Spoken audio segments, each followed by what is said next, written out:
ഞാൻ കഴിഞ്ഞ ലോക്സഭാ തെരഞ്ഞെടുപ്പിന് സമയത്ത് ഇവിടുത്തെ തെരഞ്ഞെടുപ്പ് പ്രചരണം കഴിഞ്ഞ് ആന്ധ്രാപ്രദേശിൽ പോയി. എനിക്ക് ഓർമ്മയുള്ള ഒരു എന്താ പറയുന്നത് കർണൂൽ എന്ന് പറഞ്ഞ സ്ഥലത്ത് എനിക്ക് ഓർമ്മയുള്ള ഒരു കർണൂലുണ്ട്.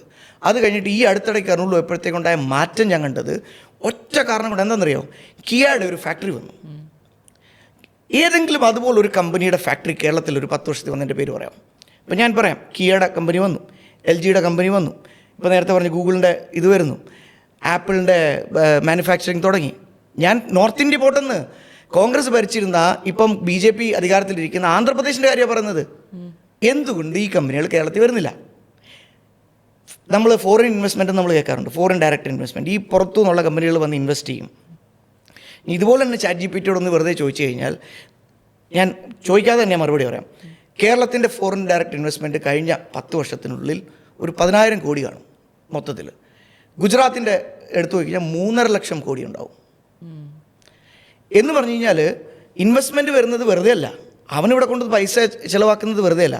അവനിവിടെ വരും, സ്ഥലമെടുക്കും, ഫാക്ടറി തുടങ്ങും. അപ്പം ഫാക്ടറി തുടങ്ങുന്ന പണിയാൻ എന്തായാലും അവന് ചൈനയിൽ നിന്നും അമേരിക്കയിൽ നിന്നും ആളെ കൊണ്ടുവരാൻ പറ്റത്തില്ലല്ലോ. അവനവിടുത്തെ ലോക്കൽസിനല്ലേ ജോലി കൊടുക്കേണ്ടത്.